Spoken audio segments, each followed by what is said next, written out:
Hey guys, thanks for clicking on another Madden 15 tip video. In this video I'm going to be going over the singleback tight doubles formation out of the Washington Redskins playbook. This is the final episode in the team playbook schemes.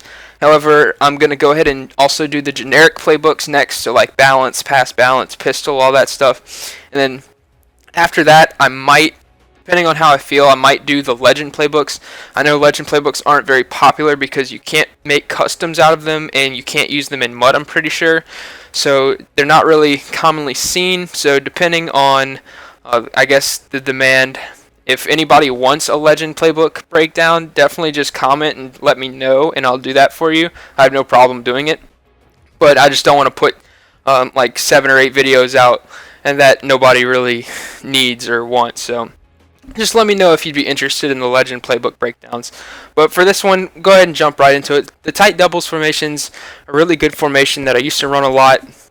I believe it was on Madden 12. I used to run the Cardinals playbook, and this formation's also in there. And it was one of the formations that I ran almost all the time. So it's definitely still really good, really effective. Excuse me. Really effective, good run game, good pass game, just really tough to stop. And so kind of the base passing play that I like to come out in if I'm looking to pass the ball is the X play right here, slot corner.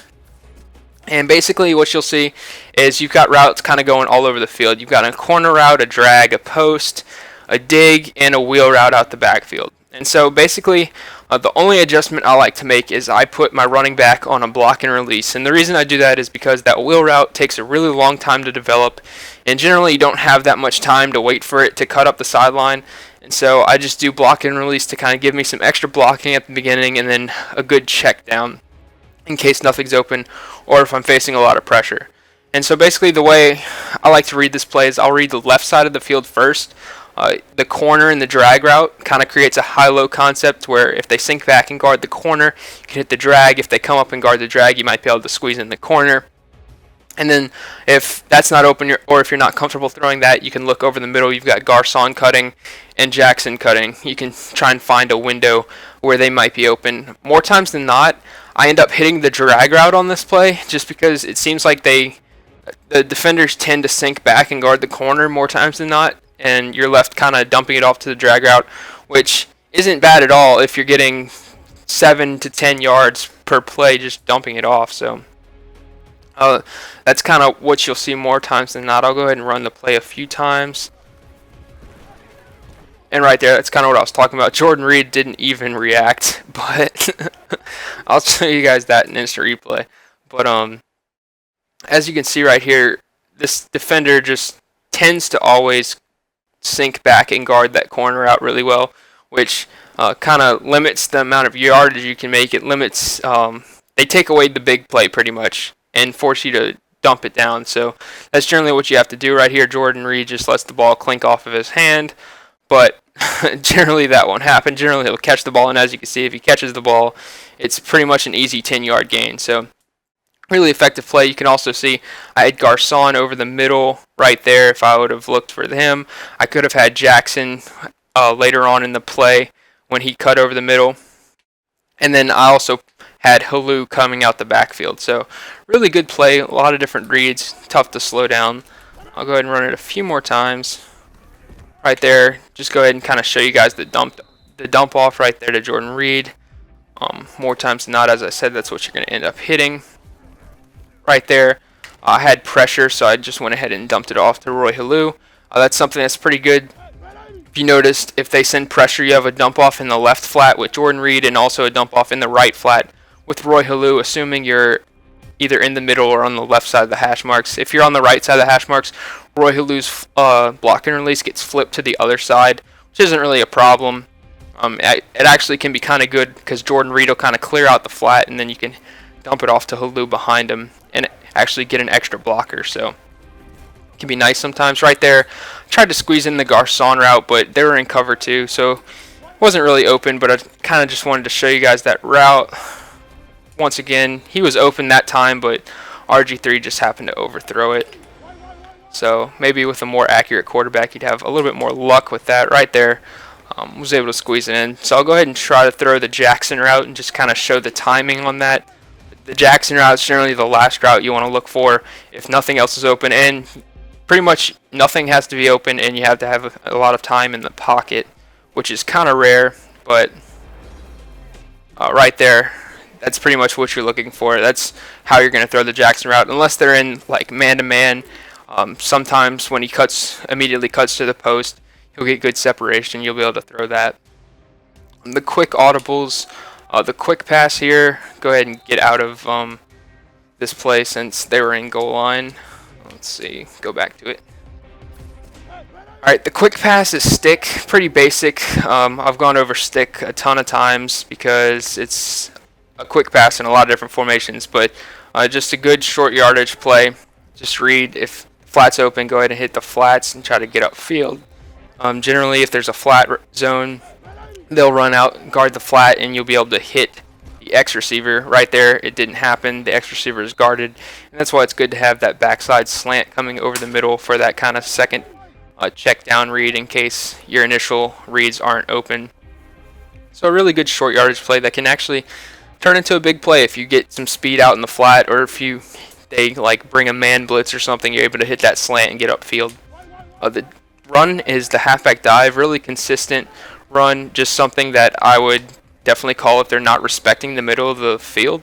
If they're in like some type of 3-3-5, obviously not if they're in goal line, but if they're in like a 3-3-5, or if they're in even a 4-3 wide 9, or 3-4 and they're like spreading their line or something, definitely don't be afraid to just hammer this halfback dive up the middle and take your 5 to 7 yards of carry and force them to react to it, force them to stop it and get them out of their defense. They might be trying to set up a blitz or something, and if they have to start pinching their line, it might mess up their blitz, and their blitz might not come through anymore, and then you can have an easier time throwing the ball or whatever. But it's definitely good to establish that run game. The deep pass is wide receiver corner. That's a pretty good pass play. Basically, the one thing that I have trouble with is what to do with the wide receiver. I don't really like his route, that little hitch route. So basically, what I'll generally do is just either streak him or put him on an in route as kind of like a little check down. If you put him on an in route, basically against man-to-man, what you want to read is the corners, either Garcon on his corner or Jackson on his C route.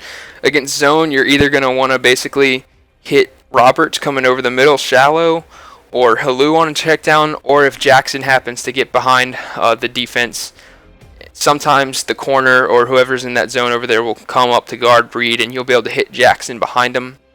Just be careful throwing that because it can be tricky. They can sink back at the last second and pick it off, so just be careful throwing that.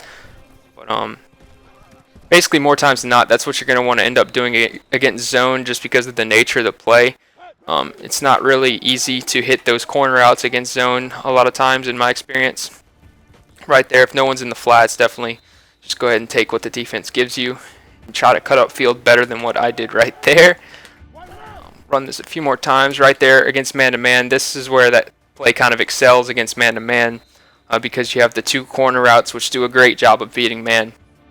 So it's a good play to mix in every now and then if you think your opponent's running man, or if you just want a shallow gain over the middle with Roberts, or if you think that check down to Halou on that block and release curl will be open, that's good too.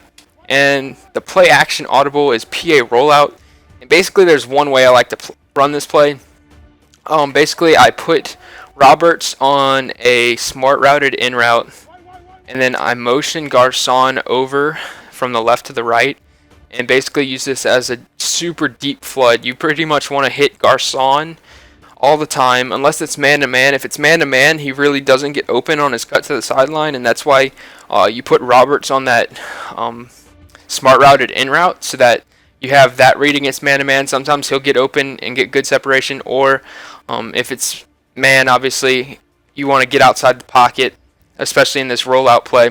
If you're using a really mobile quarterback like RG3, you can get out the pocket and try to scramble and get some big yardage, because against man-to-man, all these players will pull their men deep, and then you'll have a lot of running room underneath. So go ahead and run this for you guys.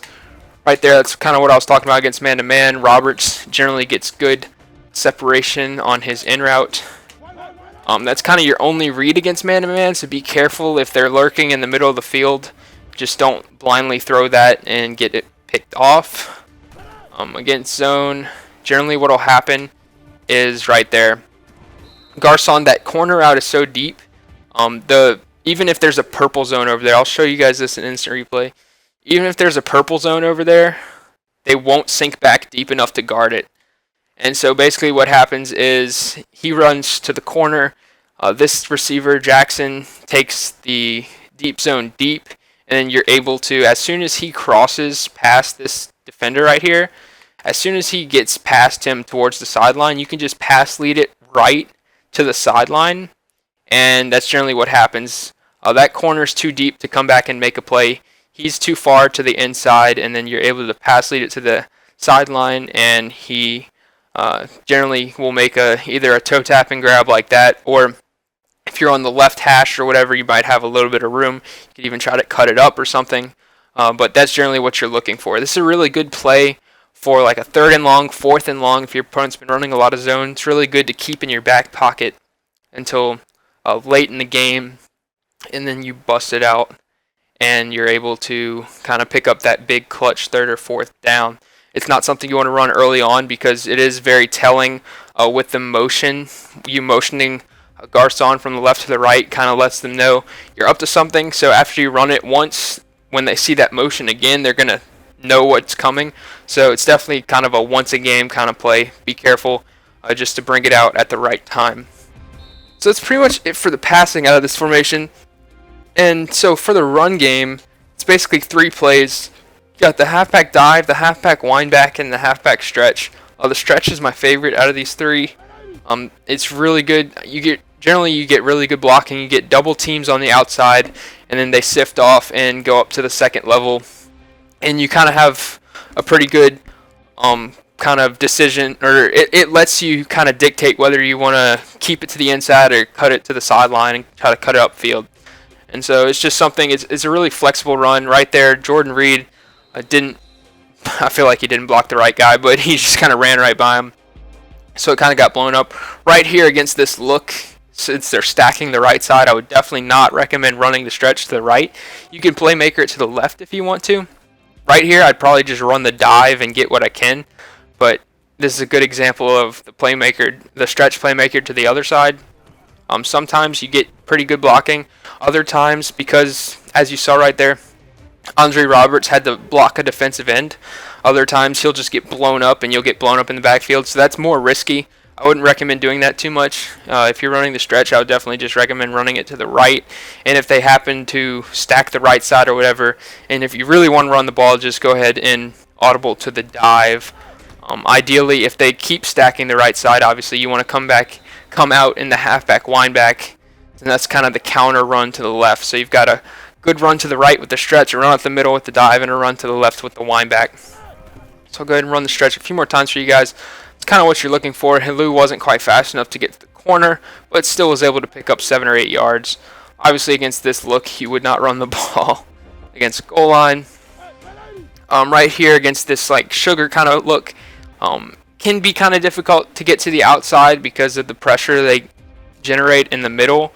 So just be careful right there. That's pretty much kind of what will happen if you're facing kind of the sugar look right here. There's no one in the middle. Definitely just go ahead and run the dive. I wouldn't run the stretch against that look at all. But the stretch is definitely a really consistent run to kind of establish, because a lot of people won't leave the middle that wide open at the beginning. So the stretch is a good run to kind of establish and get them either to spread their line to try to get you to cut it up, or they might start shifting their line to the right or whatever, and then that's when you can hit them with the wind back or down audible to the halfback dive. And so last but not least, the wind back.